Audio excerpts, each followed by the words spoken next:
Coming up next on Arizona Horizon, the city of Phoenix is rolling out voter-approved transportation improvements. We'll hear from the city's transit director. And best-selling author Lori Natero talks about her new novel, which focuses on the race to be the first woman to fly across the Atlantic. Those stories next on Arizona Horizon. Arizona Horizon is made possible by contributions from the Friends of Arizona PBS, members of your PBS station. Thank you. Good evening and welcome to Arizona Horizon. I'm Ted Simons. Republican presidential candidate Donald Trump made a campaign stop in Prescott Valley today. It was Trump's 6th appearance in Arizona. He spoke for about an hour and touched on taxes, crime, health care, and immigration. Our border is wide open, and drugs and criminal cartels are pouring into the country, and nobody knows that better than the people of Arizona. Nobody. This is essential for Arizona. Because of Obamacare, most of the state will only have one carrier next year, if you can believe that. They're all leaving. All the insurance companies are pulling out, and premiums are expected to go way above 50% next year. Good luck, folks. You better hope Trump wins, I'll tell you what. You better hope. Trump's next debate against Democratic presidential candidate Hillary Clinton is set for this Sunday. And a new report from the Office of the Inspector General blasts the Phoenix VA hospital again. The report says that nearly 2 years after reforms were put into place, veterans are still waiting too long for care. And in one case, the report says that a veteran who died may have been saved had he received appropriate and timely care. VA, no comment on the report. Well, starting October 24th, the city of Phoenix will roll out improvements to its transit system.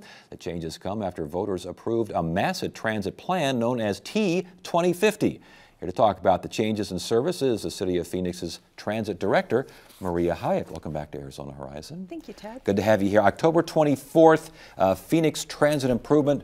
What's going on out there? It's a big day for us. What the voters asked for, and we talked to them well before the election, which was in August of 2015, about what they wanted. And they told us they wanted more frequent service. They wanted later hours. And they wanted those later hours so that they could get to work. Second shift workers, third shift workers. Today, our bus service doesn't allow them to get where they need to go during those time frames because we stop service at 11 o'clock at night.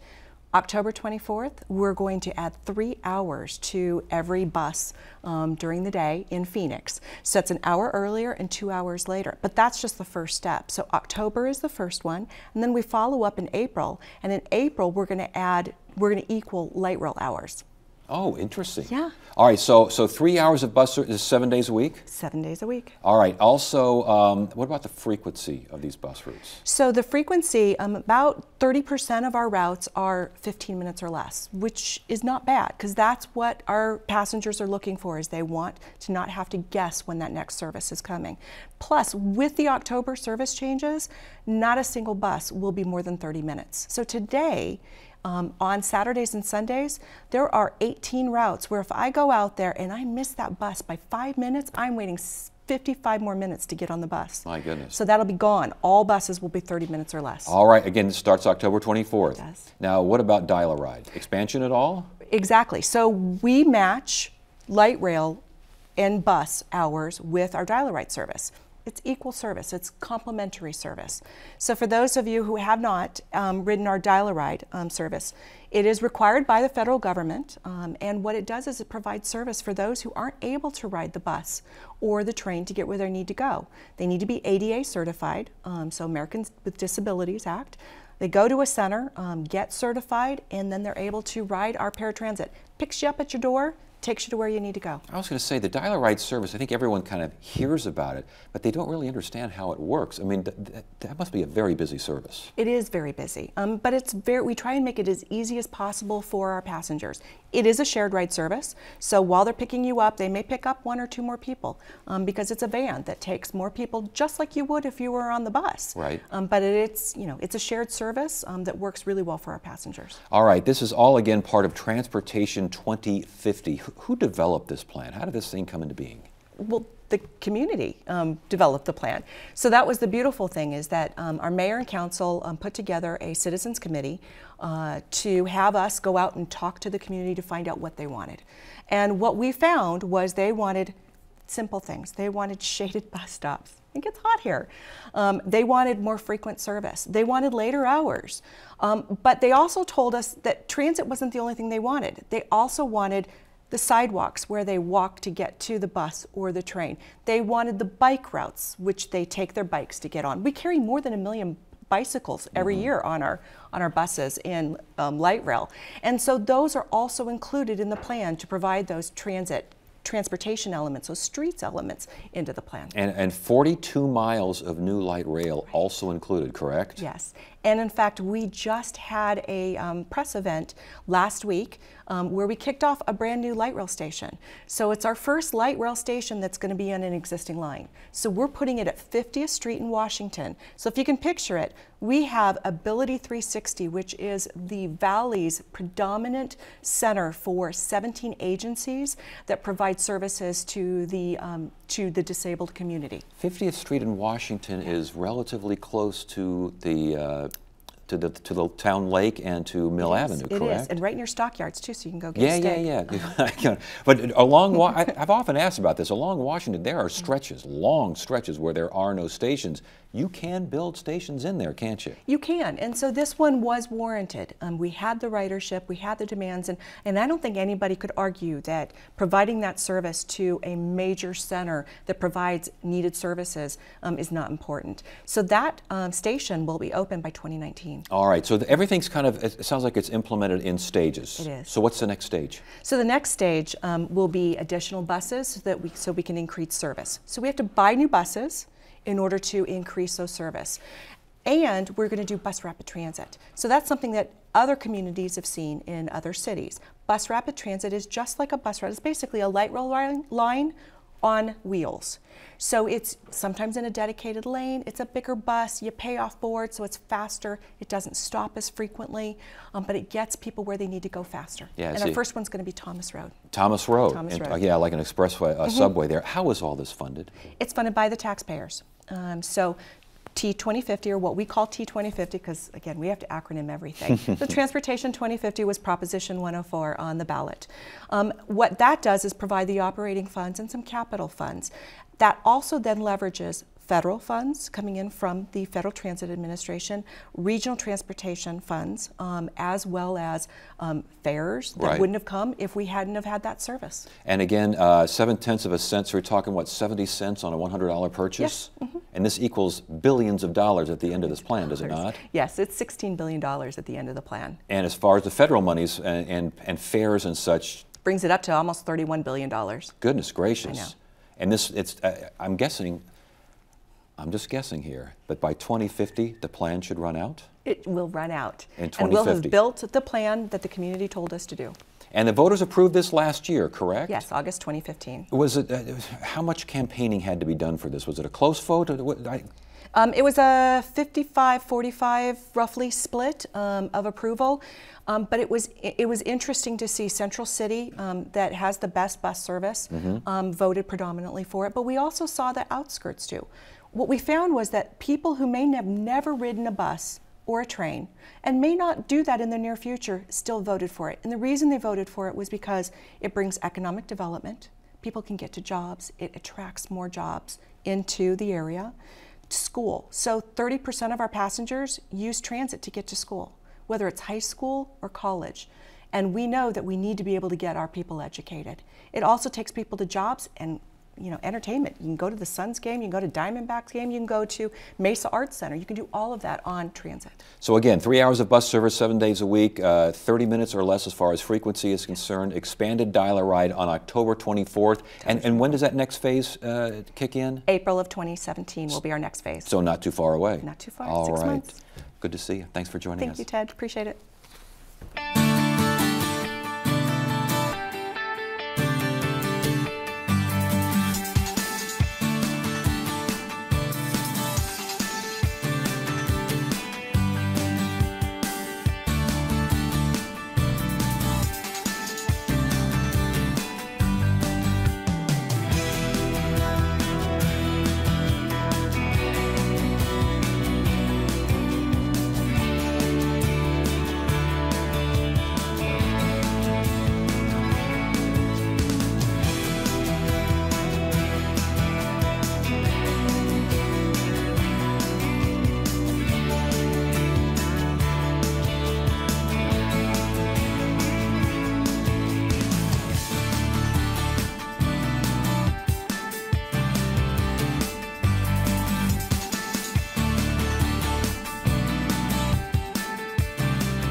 New York Times bestselling author and former Arizona Republic columnist Lori Notaro is best known as a humor writer, but her latest book is a historical novel that focuses on the race to be the first woman pilot to fly across the Atlantic.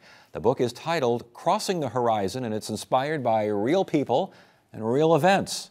Joining us now is the very real Lori Notaro. It's good to see you again. It's always good to see you. I love seeing you. It seems like you were just here with your latest humor book where we're all laughing and having a good time. I know. This is not laughing. Well, there's some, There's some parts, right. So, right. humor columnist writes a novel. Yeah. Why? Well, you remember before I was a humor columnist, I was a reporter. No one remembers that but me. I'm the only one who remembers that. But I love doing research and I love telling stories, and I've written like 14 volumes of memoirs, and frankly, I'm pretty sick of myself. So it's just time to talk about somebody else. So you're talking about somebody else. You're actually talking about 3 women pilots in the late 20s vying to be the first to cross the Atlantic. Why this particular subject? This was, I got a line on this story. It was a technical malfunction on TiVo's part. It's not a very good product, but I'm so glad that it's shoddily put together because I went to go tape The Real Housewives of New Jersey because I was going to do a workout. This is when I still did workouts. And instead, they had taped this show called Vanishings from the BBC. And it talked about several women. One was a princess from Germany. One was Woodrow Wilson's niece. And one was Elsie McKay, one of my main characters in here, about how these women had gone over and made the transatlantic attempt. And I thought, how do we not know this? Yes. How do we not know? Why do we think that Amelia Earhart was the only one? And the more I started looking into this, the more ridiculous that notion is, that she would have made it on her first try. Well, it's interesting because Amelia Earhart, kind of toward the end of the book, has a little bit more of a role, still not all that much. These 3 women are prominent, and one of these women, I mean, she wound up with a ticker tape parade in New York, a big deal, and no one would ever recognize Ruth Elder, who's no one recognizes the name. Absolutely. These girls were, as I started doing this research more and more, I realized, digging through the archives, the London Times, New York Times, and the Australian archives, which are all online, which is crazy, all these newspapers, that these women were on the front page almost every single day. They were like the Kardashians, without getting robbed. They were like the Kardashians of their day. They were rock stars. Yeah, and again, Amelia Earhart comes along and poof, they become... She's literally the last person on the scene. And when I understood that she did not pilot that flight over, she was simply a passenger, that was another revelation to me. Didn't she call herself like a sack of potatoes? She did. Yeah. She fully admitted. She said, I just sat there like a sack of potatoes and hid the bottle of gin from her drunk pilot.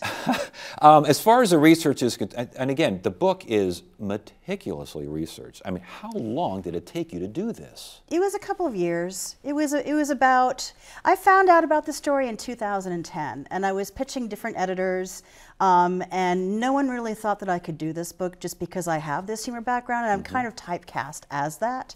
So I just thought, you know what, I'm just going to go ahead and do it, and then I got a new deal with a different publisher, and I took that editor to lunch, and I bought her 3 glasses of wine, and I was like, I got a story to tell you.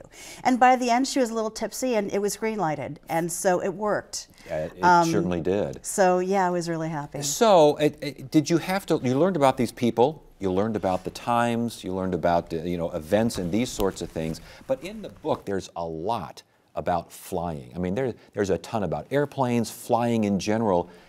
Did you know, do you know much about flying otherwise? No, I do now. But I had no idea then. I didn't know when the Wright brothers took off. I didn't know that there was a 20-year span in between there, almost 30 years actually. I didn't know that, when commercial aviation actually started in the 1920s. And I also didn't know that there was this brief window of time in between when women got the right to vote and the Great Depression, that women were trying everything. It was this open season for women to take on roles traditionally held by men, and this was a part of that, and that window closed in 1929 and didn't open again really until the 60s. Isn't that interesting? Okay, let's get to some of these characters here. Who was Ruth Elder? Ruth Elder was this magnificent, charming, charismatic beautiful girl from Anniston, Alabama, who was poor as a church mouse. She was one of like 12 children. Her father was a postmaster. They didn't get a car until their horse died. Like seriously, they were so poor. So she would enter beauty contests in order to earn money because she was really pretty, and she would do that in high school. And finally, after she got out of high school, she decided that when Lindbergh, actually, she liked flying before that. She really wanted to fly, and so she was paying for these flying lessons. And on the day that Lindbergh landed in Paris, she won a beauty contest, and the announcer said, "Ruth Elder, what are you going to do with your prize money?" And she said, "I'm going to be the first woman to fly across to the Atlantic to Paris." And so they posted her picture in the newspaper, and these businessmen got involved as an investment because Lindbergh had just made a ton of money, and everyone wanted in on the action. So there was an Orteig Prize that was $25,000, which in 1927 was a lot of money, for the first woman across. So she went for it. And we won't give away too much of what happens to each character, but just a fascinating person. Again, ticker tape, Hollywood stuff, the whole 9 yards. She was a silent film star. Yes. She also went on to become like a Ziegfeld Folly. She was in their touring show. She ended up marrying the manager of Madison Square Garden. Then she married the set director and the special effects guy who did everything on Ben-Hur and the Wizard of Oz. Yes. Yeah, amazing, amazing. All right, so that's Ruth Elder, one of the three. Yeah. Mabel Bowl. I love Mabel. She's a character and a half. She is. People, I'm finding that she's my comic relief in this. Yes. And Mabel is just, she just had a lot of money. She was left a lot of money. She got married young to a very wealthy older man who died, and 4 months later she found out because she found an old newspaper. She didn't even know he was dead. So she went to Columbia, he was a coffee king, got all of his money, and then she was like, "I'm the Queen of Diamonds, so I might as well be Queen of the Air." And so then she stalked Charles Levine, who was actually, it's actually a kind of complicated plot, but he was the owner of Columbia Aircraft Corp, who was supposed to sell the Spirit of St. Louis to Charles Lindbergh, but Levine changed the terms at the very last minute. So yes, he was He's kind of a fourth wheel here. He's a very big character in the book. Levine is wow, and he's got quite a story himself. He does. But again, Mabel Bowl just I don't. She's she just is out of her steamroller. mind. Yes. She's just a steamroller. And I've talked to her nephew. And he says she was very forceful, and people were afraid of her because, he said, "I never saw her lose control because people were afraid that she would beat them up." And she does beat people up in this book. She beats a lot of men up. All right, that's Mabel. Yeah. What a character. Elsie. Elsie McKay is kind of like my Downton Abbey story. I mean, it's crazy. Yes. When I go through her story, it was very, very typical of the aristocratic times of like 1912, 1913. When the war broke out, she became a VAD, which is the Voluntary Aid Detachment. She became a war nurse in World War I, and then eventually got transferred to Northolt, which became the big aerodrome for what was going to become the RAF. The Royal Air Force. So she saw planes landing and taking off, and she's like, "I think I want in on that." Yeah. She rode horses very fast, and she drove her cars very fast, and she wanted a piece of the air. A British heiress, and yes, she's one of the richest women in England. Yeah, and family not at all pleased with her, her hobby. Even to this day, the Inchcape family will not talk about her. Is that true? It's true, and it's even to this day. They were never allowed to mention her name, and I did contact the family because I wanted to see what they could tell me about her, and they knew nothing. Wow, they knew nothing. Lady Inchcape just basically told me, "Well, very good, and good luck on your book. Yeah, I hope it turns out well for you." Wow. And that was it. All right, so we got all three of the major characters. Charles Levine is kind of a smaller, in more ways than one, character. Yet, flying is the major thing here. And going, as I read the book, I kept thinking, these are people dealing with aircraft that is literally put together with nuts and bolts. I mean, when they're finally enclosed, that's a big deal. These are real daredevils. I don't care. I mean, Mabel Bowl may have had other things in mind for the reason she wanted to be the first one, but I mean, these people took major risks. Oh, absolutely. To do some research on this, I went out to Tillamook Air Museum up where I live in Oregon, and I saw a plane that was similar to a Stinson Detroiter, which is what two of these planes were that went over. And it was and I know, Ted, that people were much smaller then than we are now, but the cockpit was about this big. So that meant that they were touching each other the entire time. It was very small. The Stinson Detroiter was wood, but the Miss Columbia was canvas. These were canvas planes, and they were very, very tiny. And they were single engine. They didn't have a radio in them because radio at that point, the wireless was completely unreliable, and it took up too much weight. Right. So, and when they start getting out over the Atlantic, what's the first thing to go? The gas. The gas gets tossed out the window because once they start sinking in these storms lower and lower to the ocean, they have to relieve the weight. And some of the storm scenes in this book are really well done. A lot of this, but again, this is a historical novel, but there is a ton of dialogue. There's all sorts of he felt this and she felt that.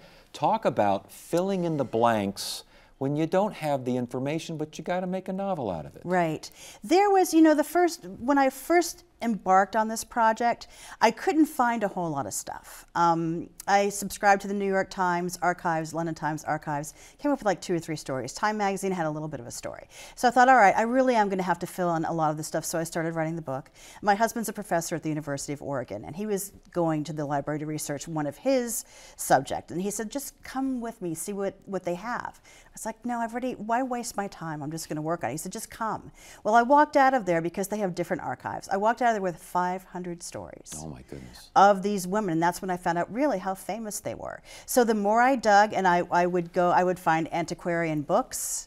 I have a lot of old, aircraft books about these stories and things that people have just forgotten.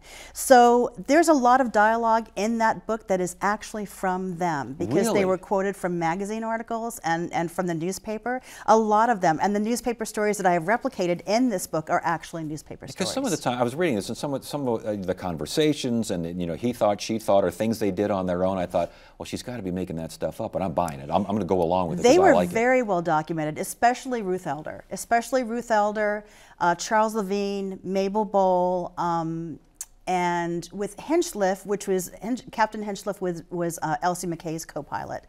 There was a lot written on him because he was such a World War I ace, and he was missing an eye because he got shot down over Germany. The one-eyed pilot that Mabel Bowl kept making fun of. Right, exactly, and she was kind of, she was like I said, she was kind of crass in a way, but Hinchliffe made that flight because the next year his pilot's license was going to be pulled because he was missing an eye. So and he had no other skills.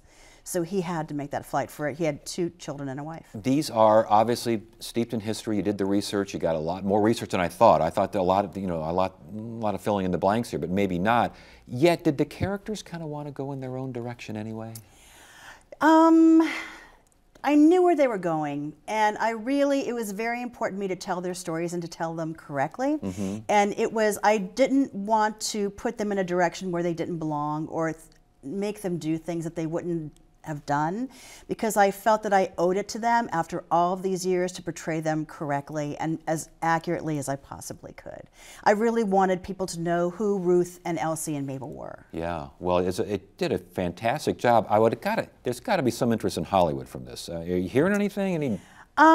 We did hear something today, but you know what? I mean, that happens all the time. Every book comes out, and then you get somebody who calls. So it's usually like this rinky-dink little production company. Who knows? I'd like to see it made into a TV series, not a movie, but I think a series would be nice. Ooh, maybe on PBS, a PBS series. Oh, that would be perfect. But that's really that's like high echelon. I don't know if I should shoot that high. Well, it did a great job. Are you eager to get back to fiction? You want to get back to nonfiction? What's next for you? No, I'm doing another fiction. Are you? I'm doing another historical fiction. Historical fiction. I am. You like that reporting aspect, don't you? I do, and I've spent 3 years researching this one, and this one has a local angle. A Phoenix angle? It does.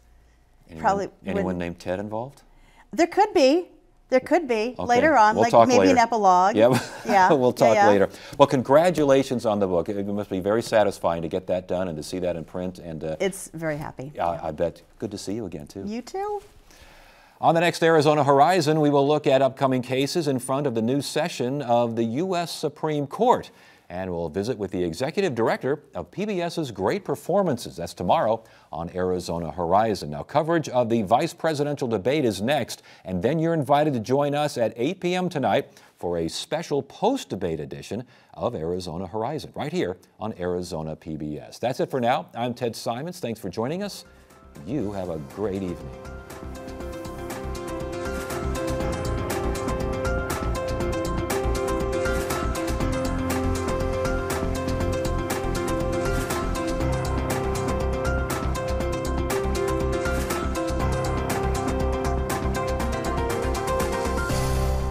Arizona Horizon is made possible by contributions from the Friends of Arizona PBS, members of your PBS station. Thank you.